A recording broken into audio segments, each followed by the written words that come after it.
Praise lord. ఈరోజు వాక్య ధ్యానాంశంగా ఆదికాండము 28వ అధ్యాయము 15వ వచనం చదువుకుందాం. ఇదిగో నేను నీకు తోడయుండి నీవు వెళ్ళు ప్రతి స్థలమందు నిన్ను కాపాడుచు ఈ దేశమునకు నిన్ను మరలా రప్పించెదను. నేను నీతో చెప్పినది నెరవేర్చు వరకు నిన్ను విడవను. నీకు తోడై ఉన్నాను అని యాకోబుతో దేవుడు ఒక అభయం ఇస్తున్నాడు. నిజంగా నేను నీతో ఉన్నాను అని ప్రూవ్ చేసినట్టు మాట్లాడినట్టుగా దేవుడు తనతో మాట్లాడుతున్నాడు. తన మామ దగ్గర ఉన్నప్పుడు లేదా తన తండ్రి దగ్గర ఉన్నప్పుడు అందరిలో ఉన్నప్పుడు నేను నీకు తోడై ఉన్నాను. ఇప్పుడు నీవు ఒంటరిగా ఉన్నావు, ఈ సమయంలో కూడా నేను నీ తోడై ఉన్నాను అని చెప్తున్నాడు. యాకోబు ఉన్న పరిస్థితిలో చూస్తే ఎవరూ లేరు తనతో.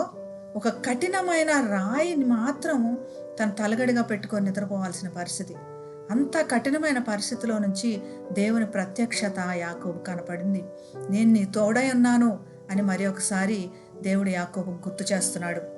మరలా నిన్ను తీసుకెళ్తాను, నువ్వు వెళ్ళు ప్రతి స్థానంలో నిన్ను కాపాడుతాను. నువ్వు ఎక్కడికి వెళ్ళాలో తెలియదు, నీ గమ్యస్థానం తెలియదు, నువ్వు ఎప్పుడు వెళ్ళాలో తెలియదు, ఏ ప్రదేశంలోకి వెళ్ళాలో ఏమి చేయాలో తెలియదు, కానీ నువ్వు వెళ్ళే ప్రతి స్థలంలో మాత్రం నేను నీకు కాపాడుతాను అని దేవుడు మరి ఒకసారి తన్ని చేయి పట్టి భుజం మీద ఒక అభయం ఇచ్చినట్లుగా యాకోబుతో దేవుడు మాట్లాడుతున్నాను. మళ్ళీ కూడా ఈ దేశానికి మళ్ళీ తిరిగి వస్తావు, ఈ దేశంలో నీ మహిమను, దేవుని మహిమను ఎలాగైతే చూచావో ఆ మహిమను మరి ఒకసారి నీకు తెలియపరుస్తాను. నువ్వు ఇక్కడికి వస్తావు, నేను నీతో చెప్పినవన్నీ నెరవేరుస్తాను అని దేవుడు తనతో చెప్తున్నాడు అనమాట.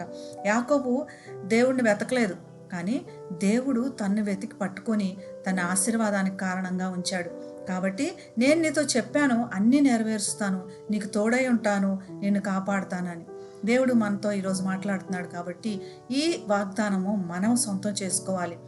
కఠినమైన రాయి లాంటి పరిస్థితి మాత్రమే మన దగ్గర ఉన్నా కానీ దేవుని ప్రత్యక్షత, దేవుని తోడు మనతో ఉందని గుర్తు చేసుకుందాం. దేవుని కృతజ్ఞతలు చెల్లించి ప్రార్థన చేసుకుందాం. పరిశుద్ధుడైన యేసయ్యా, నిన్ను గనపరుస్తున్నాం ప్రభువా.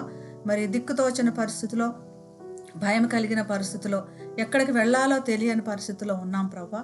మరి నేను నీకు తోడై ఉంటాను, నీ వెళ్ళు ప్రతి స్థలంలో కూడా నిన్ను కాపాడుతాను, మరి ఒకసారి నేను ఈ దేశంలోనికి తీసుకొస్తాను, నీకు చెప్పినవన్నీ నెరవేర్చే వరకు కూడా నేను ఇవన్నీ నెరవేరుస్తాను అని చెప్తున్న ప్రభా. నీకు వేలాది వందనాలు చెల్లిస్తూ ఇవన్నీ మా పట్ల ఈ దినం నెరవేర్చినందుకు నీకు కృతజ్ఞతలు చెల్లిస్తూ యేసు నామమున ప్రార్థిస్తున్నాం తండ్రి. Amen. Have a blessed day. God bless you.